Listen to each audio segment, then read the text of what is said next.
Superman and Lois, Season 3, Episode 2, Uncontrollable Forces. The episode starts out on Lois getting more tests done on herself to find out what is going on with her medically. We see her at Dr. Iron's office getting more tests done, and then we see her back at home with a bandage on her chest where they tested her. We see Lois in a trance-like state where she's just sort of going through the motions. She gets a call from Dr. Iron's office and she goes in and she's given the results of her tests. The boys are off of school for the week for the mold removal, but they still have to do their studies, so they go off to study elsewhere. Clark notices something is off with Lois. Natalie and Sarah are studying at the diner, but Sarah decides to see if they can find this Earth's version of Natalie's old boyfriend. Sarah finds him on social media, and turns out he's throwing a party at his house in Metropolis, so Sarah and Natalie go. Sarah ends up lying to her mom about what they are really doing, and she tells her mom that they're having a movie night at Nat's place. Lois and Clark go to the Gazette to find out more about Henry Miller. They find out he was denied petition for release 3 times by Judge Tara Reagan, only to change her mind later. Lois and Clark both go to Metropolis to interview the judge about Henry Miller. Clark and Chrissy notice something is not quite right with Lois. Lana gets a call from former Smallville Mayor George Dean, who ends up getting attacked by the same person who ended up shooting Henry Miller, and also who made Superman hear things that weren't happening. Lana hears the entire attack happen and is frantic while listening to George Dean as he is getting killed. He tells Lana just before he dies it was always about the pride of Smallville. Clark and Lois are in Metropolis and are made to wait for a long time for the judge. Finally, she shows up and is more than happy to talk to them both until Lois mentions they want to talk to her about Henry Miller, and her whole attitude changes. The judge tells them that she has nothing to say on the matter and starts to walk out. Clark tells her that they just want to hear her side of the story. Judge Reagan tells them that she recalled his sentence because he had a terminal brain tumor. Lois jumps in and tells the judge that he not only survived months after his release, but somehow gained superpowers. The judge is shocked by that, and Lois tells her that Miller is the one who fought Superman in Hobbs Bay and caused tens of millions of dollars in damages. Clark asks the judge if she is okay, and she turns to him and says that she has said all she can. Lois asks her if someone pressured her to release him. Then 3 unidentified men show up and throw Lois and Clark out of the building. One of the men tells the judge someone wants to speak with her. Lois demands to know who's on that phone as she is being forced out. The judge tells them both to leave. Back in Smallville, Jonathan gets a text from his old girlfriend Eliza in Metropolis and is inviting him to a party in Metropolis. Jordan isn't really in the mood for a party, but Jonathan convinces him to go, so they both fly to Metropolis. The police, along with Kyle Cushing, Chrissy, and Lana, show up at the crime scene where George Dean was murdered. Kyle describes what they found at the scene and that it appears he was shot with a shotgun, but the police haven't recovered any pellets. Lana is in disbelief and tells Kyle and Chrissy that she is okay. Chrissy tells them both that she didn't think she'd be reporting on a murder today. Kyle tells Lana that if she wants to talk, that he is there for her. She tells him thanks and then goes to get Sarah. Lana goes over to John Henry Iron's place and learns that Sarah is in Metropolis. As angry as Lana is, John invites Lana in for dinner for mushroom tortellini. Lana accepts his invitation and calms down. Lana and John eat together. Lana tells John before George Dean died, he said to her on the phone something about the Pride of Smallville. John asks her if she's ever heard of the Pride of Smallville before. She says no, but she says she's read it on the town's seal that hangs in her office. So John Irons and Lana go to her office and look at the town's seal logo and see what they can find. Sarah and Natalie get to the party in Metropolis and find this Earth's version of Natalie's old boyfriend, but it turns out he's taken, so they start looking at other guys at the party.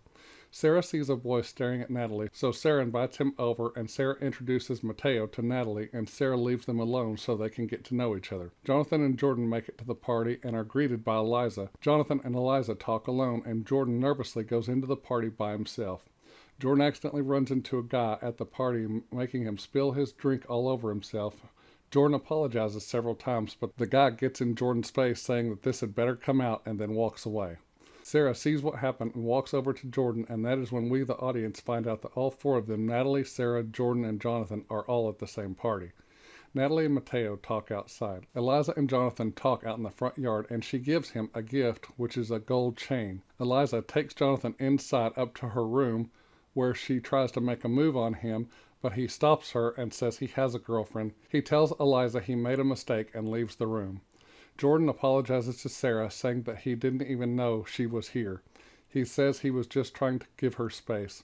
They decide from here on out not to just be friends, but best friends.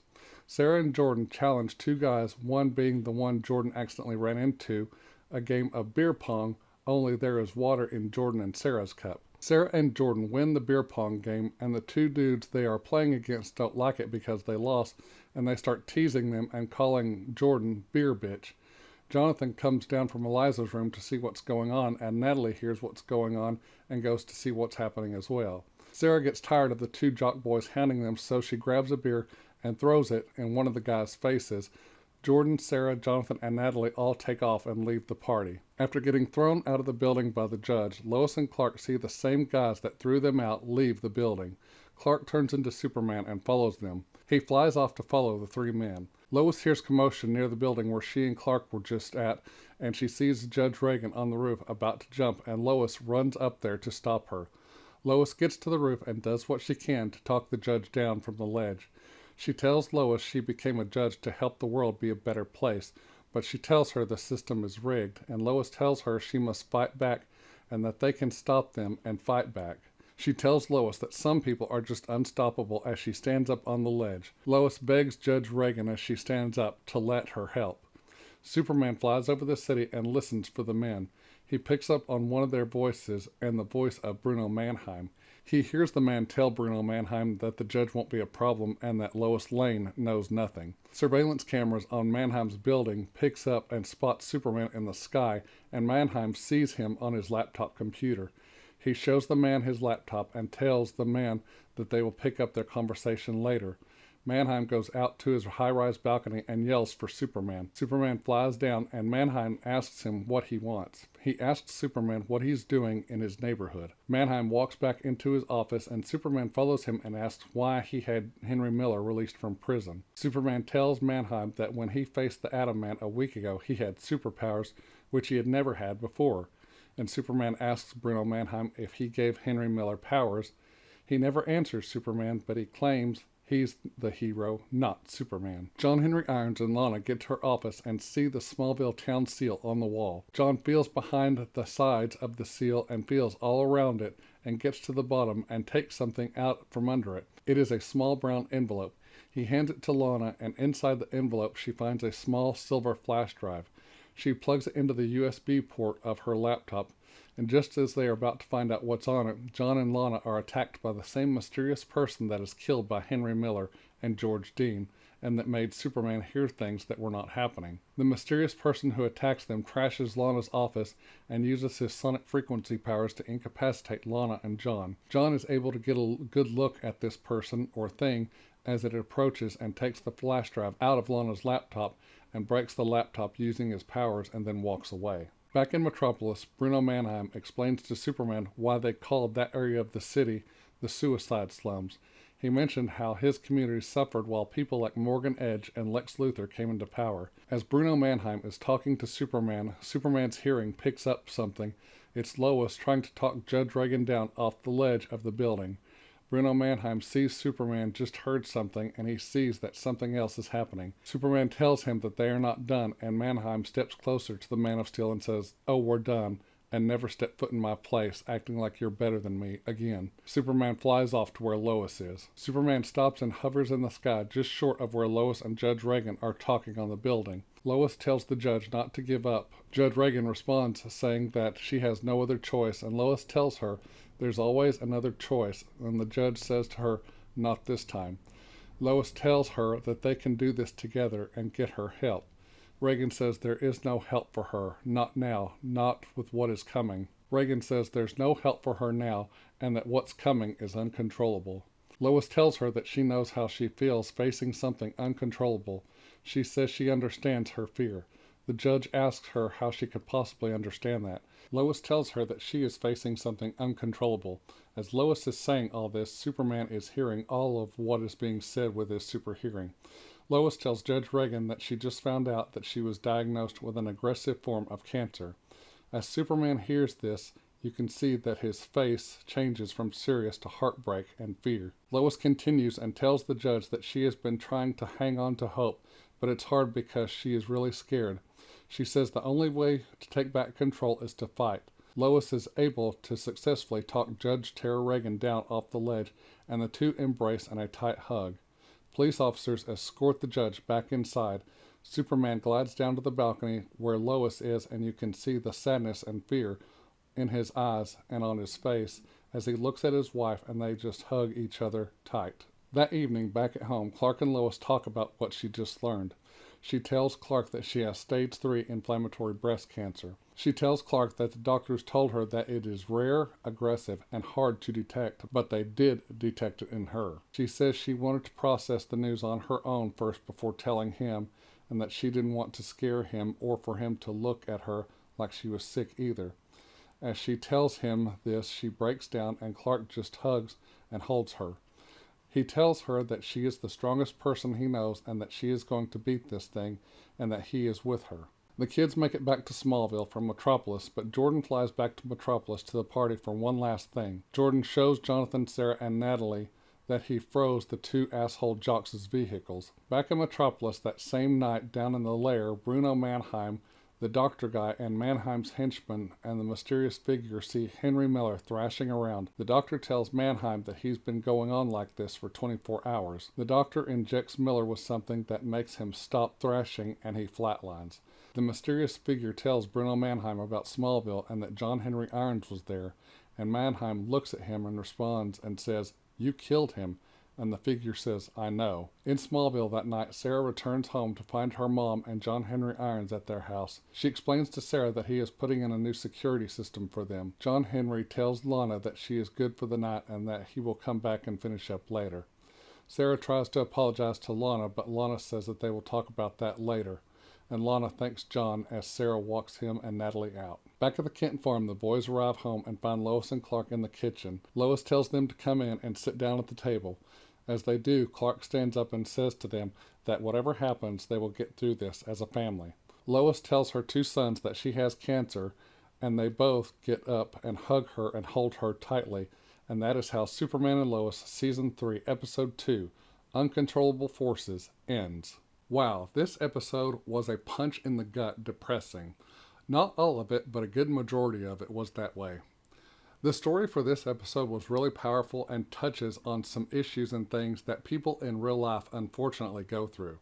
The main theme of this episode is fear and having the courage and power to overcome fear even in your darkest hours and darkest moments in life, which unfortunately everyone has. The look of this episode is not dark but not light either. It falls in between but more towards the darker side of that scale. A lot of darker grays and darker blues are used in this episode. There are several scenes and sequences in this episode where we see dark blue, dark gray storm clouds in the background of Metropolis, like it is foreshadowing an approaching storm or the approaching situations that our characters are fixing to be put into or are put into in this episode. The acting, once again, by the main characters and the secondary actors is once again top-notch. I mean, Oscar-worthy acting and performances. The actors are not treating this like a TV show when they are acting, but more like a major motion picture. And I am so glad that they do that and that they don't hold back their acting skills, because it just makes this show that much better. As the season is starting to get underway, we already see that this season is going to be heavy, both story-wise, action-wise, and emotionally as well. We see where our characters are and how they are dealing with things from the last episode. This episode starts out with Lois getting more of her medical tests done so they can figure out what is going on with her. I remember as I was watching this episode, I was already thinking cancer, but at the same time, I was like, nah, surely the writers won't do that to Lois. But sure enough, they did. And even when Lois finally came out and said it in the episode, that she has cancer, I was still shocked and my mouth dropped open and I was crying, not just for her, but because of how Elizabeth Tulloch was playing it and how much of a powerful and raw, real performance she was giving. I mean, she makes you believe that yes, she, Lois Lane, has cancer. The performance was beautiful, yet at the same time sad. The performance that Tyler Hoechlin gives as he learns about her diagnosis, you can see his reaction and your heart just breaks for him as well. I mean, this is a damn powerful episode. In this episode, Jonathan gets a text from his old Metropolis girlfriend, Eliza, about a party that she wants him to come to, and both Jonathan and Jordan go to the party. Just from the very moment when he told Jordan that Eliza texted him about the party, I was already thinking in my head, oh boy, there's going to be some trouble, and sure enough, there was. She wanted him to come to the party just to try and seduce him and get back together with him. I guess whoever she was dating got sick of her and dumped her. So, yeah, there you go, Eliza. How does it feel to have a taste of your own medicine since you did that to Jonathan in the first season? I'm so glad Jonathan didn't fall for her little tricks. Also, I knew there was probably going to be trouble since Jordan accidentally ran into the bully jock idiot on accident. I thought he might lose control and use his powers, and I was shocked he didn't, but I was also shocked when Sarah stepped up and challenged the two jocks and threw beer in their face. I was like, oh damn, you go, Sarah. I liked Sarah in this episode, but the only thing I didn't like about her was the fact that she lied to her mom, saying that she was doing a movie night with Natalie. Instead, she went to Metropolis with Natalie. One thing I did learn from some research I did after writing this review is that I think, as far as I can tell, the mysterious figure is called onomatopoeia. I thought at first that the face that onomatopoeia had was some kind of weird mask, but now, after this episode, I don't think it is. I'm not sure what he or she is, but the character can produce sonic sound waves out of its face, and when it does, the shapes on the face change and transform. It's really weird looking, but it's interesting at the same time. I'm wondering what else this villain can do, or if that's all. The discussion between Bruno Mannheim and Superman is really good, and you can see where Mannheim is coming from, but it sounds like he blames everything on Superman, when it sounds to me like that the majority of the blame should go towards Lex Luthor and Morgan Edge. One thing Mannheim needs to understand, and should already know, is that Superman can't be in two or more places at once. So I don't really understand his anger towards Superman. Something that happened in this episode that I hope gets explained soon is, how did Henry Miller get powers? What was the stuff they injected into him after his fight with Superman? And why, in this episode, is he laying on a gurney thrashing around so violently? And did they just really kill him since he was doing that? What does all this mean, and where is all this leading? I guess we're going to find out in the next episodes. I like how John Henry Irons and Alana are becoming friends and bonding, and also helping each other out, as well as him going the extra mile to help uncover the mystery of what the Pride of Smallville means and what they found behind the seal in her office. I wonder what was on that flash drive, and if we, the audience, will ever know. I like how John Henry is worried, so he set her up a new security system at her house. I wonder if these two characters are going to end up in a romantic relationship. It's going to be interesting to see where this all goes and how it all plays out. The acting by Emmanuel Shrieky, who plays Lana Lang in this episode, was excellent as well. The scene where she is talking to George Dean on the phone and she hears him being murdered, her acting was top notch. I mean, just wow. She doesn't give that kind of performance every episode, but in this one you can see her range and how much she can bring it, and man, she brought it in this one. The musical score, once again by Dan Romer, is once again great and amazing, and it really hits the emotional beats of this episode and really makes what is happening on screen that much better and that much more powerful. So that is all I have to say, so now it's grading time.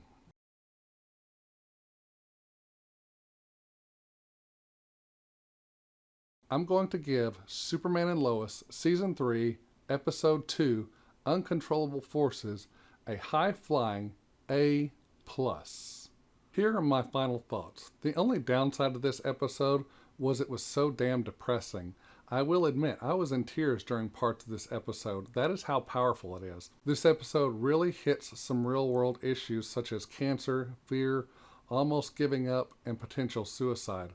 Like I said, this episode packs a heavy punch.